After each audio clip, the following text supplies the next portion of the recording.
This is the final video in our series Chronology in the life of Jesus. Up to now, we've tried to be rigorous in our analysis and cautious in our assumptions. That approach has led us to two principal conclusions. Number one, the crucifixion took place on April 3rd, AD 33. And number two, the nativity took place sometime between the spring of 2 BC and the end of 1 BC. In this video, we have three pieces of ground to cover. We're going to talk now in terms of probability. I will draw what I will very loosely refer to as a probability curve, recognizing that not all dates along this spectrum are equally probable. What portions of the spectrum are more or less probable? Number two, I need to address one final counter-argument. And number three, there's a twist at the end. There's one data point I've been withholding. Sorry about that. I promise I'll come clean by the end of the video. Stick around to get the last piece of the puzzle. Number one, then, the probability curve. Now that we're talking in terms of probability, rather than solid historical inference, there's a passage in Luke we should take a look at.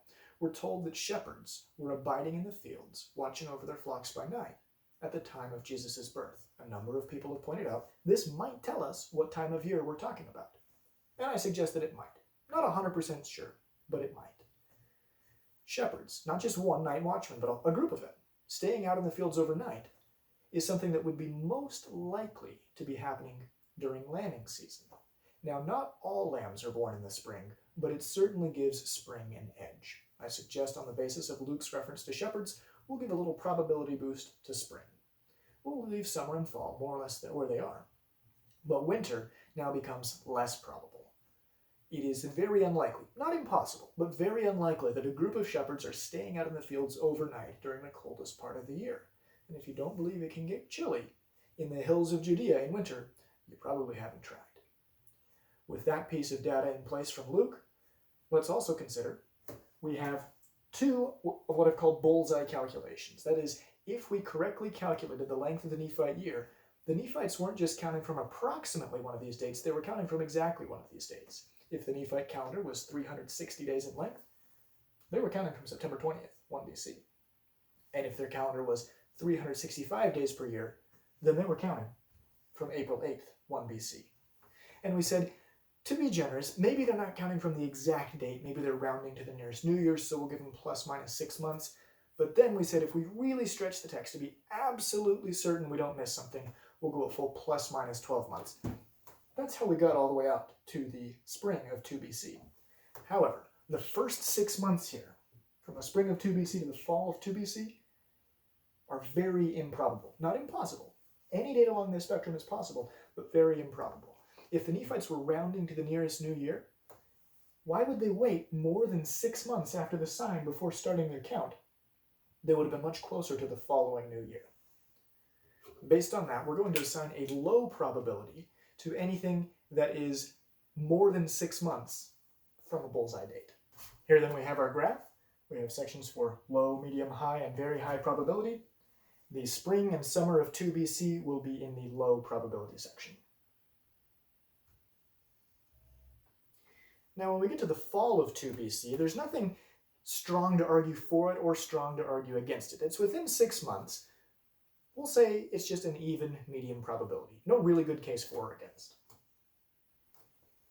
Then when we get to the winter of 2 BC going into 1 BC, yeah, we're within 6 months, but now we've got the problem of the shepherds reference. The shepherds are probably not absolutely not, but probably not abiding in the fields, as a group, mind you, overnight. So we've got another low probability in the winter. Spring of 1 BC gives us our first bullseye date. We'll scope over that for the moment. We'll come back in a minute. The summer of 1 BC, other than the very end of summer, is about the same as the fall of 2 BC. There's nothing really strong arguing for it. It's not far from the bullseye dates. There's nothing really strong arguing against it. We'll again give that right at middle of the road medium possibility.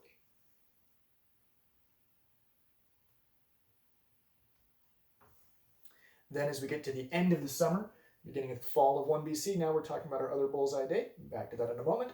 Now as we get into the very tail end of our spectrum here, the early winter at the end of 1 BC. Again, shepherds not likely to be abiding in the field. Plus, we are really running down the clock on the latest possible date of Herod's death. If Jesus was born right at the end of this spectrum, there's an awful lot that happened right in the last weeks of Herod's life. Not impossible, but definitely improbable. So we'll give a low probability again to to the very end of 1 BC. Now let's go back to our bullseye dates. If the Nephites had a 360-day year, then they were counting their Anno Domini calendar from September 20th, 1 BC.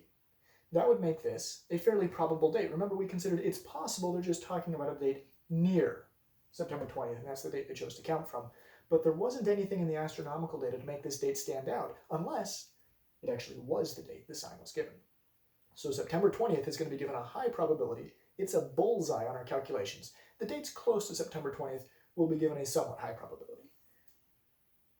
We'll draw a curve that goes up, approaching September 20th, and then drops down following it. As for our earlier bullseye date, in the spring of 1 BC, remember from the previous video, we pointed out that there were a lot more reasons to think the Nephites had a 365-day year versus a 360-day year. So that makes this date more probable than this one. Additionally, the shepherd reference gives a slight edge to spring.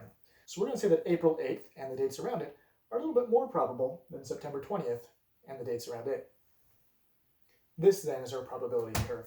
We've acknowledged that any of these dates are possible, but we've got 2 points of high probability, one of them being a point of very high probability.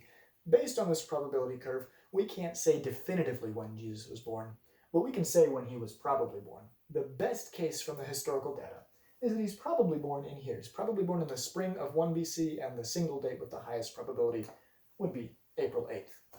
Now, there's something interesting about this date. This isn't the reveal, that comes later. But something I learned about April 8th, after having done the math, after having arrived at the conclusion that April 8th was the most probable date, I found out that April 8th, 1 BC, was also Passover in 1 BC. I thought that was remarkable. From the historical evidence alone, we determined this date was the most probable. I've been using historical arguments, not theological arguments, but I'd like to make a quick theological observation. Jesus being born on Passover, the Father sending his Son to be a sacrifice for mankind, the Passover lamb, born at Passover, would be rich with symbolic meaning. If God were going to go to all the trouble to send his Son to earth, setting everything up eons in advance to have him born during Passover season, do you think he could get the right date? I have to think he could. And so, if we're in this ballpark anyway, I think that makes April 8th, on a theological basis, a really good fit. In any event, on the historical data alone, we come up with April 8th as our most probable date. Having sketched our probability curve and made a case for a most probable date, our work is not quite done. I do need to address a counter-argument. John Pratt, whose work I have cited, and whose scholarship has been key in putting a lot of these pieces of the puzzle together. There's a link to his website in the video description. He disagrees with me. I've argued for April 8th. He says no, it was probably the night prior. Since the Jews counted time from sundown to sundown, the early evening hours of April 7th would indeed have been Passover, so it still fits with the Passover tie-in, and Pratt thinks it is likely that Jesus was born in the early evening hours before midnight. So on our reckoning, that wouldn't be April 8th, that would be April 7th. I disagree with Pratt. With all due respect to his scholarship, I believe he has failed to account for the time difference between the Americas and Judea, where Jesus was born. If the Nephites are indeed counting from the day of the sign, which is how we got April 8th, then the day and night and a day sign ends on April 8th. It would be the day before April 7th when we get the passage in 3 Nephi 1, on the morrow come I into the world. And so Jesus can't have been born on April 7th. Now, maybe the Nephites counted time from after sundown. We don't actually know that with complete confidence. But at the very earliest, the sun must have set on April 7th in the Americas before Jesus was born. So it may well have been the early evening hours of April 7th in the Americas, but Judea, about 8 or 9 hours ahead, would already be in the early morning hours of April 8th. So our calculations led us to April 8th. We're going to stick with April 8th. Now, as we conclude this video series, Chronology in the Life of Jesus, I need to make one final observation, which will be of great interest to a portion of my viewers. You'll recall that when we started talking about the date of Jesus' birth 3 videos ago, I noted that there are members of the Church of Jesus Christ of Latter-day Saints who believe, based on a plausible interpretation of Doctrine and Covenants section 20 verse 1, that Jesus was born on April 6th, 1 BC. I said, okay, we'll go ahead and set that aside. I'm not going to take a position on that one. Let's just go ahead and look at what the ancient sources tell us. I should further point out that Joseph Smith did not have access to this level of historical detail, and so he certainly couldn't have planted anything here. But I mentioned I've been withholding one data point. I do need to come clean on that. I've done all of these calculations on the Julian calendar, the calendar that was in use at the time, and I used calculated Julian dates rather than observed Julian dates. That makes them easier to transfer between calendars. But the calendar we use today, and indeed the calendar used by Joseph Smith in 1830, was not the Julian, but the Gregorian. What are these dates on the Gregorian calendar? Well, this one becomes April 1st. This one becomes September 18th.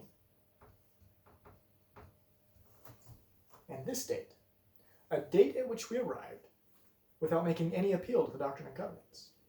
The date that was the best fit with the data, a date we determined was the single most probable date of Jesus' birth, a date that also happened to be Passover. This date on the Gregorian calendar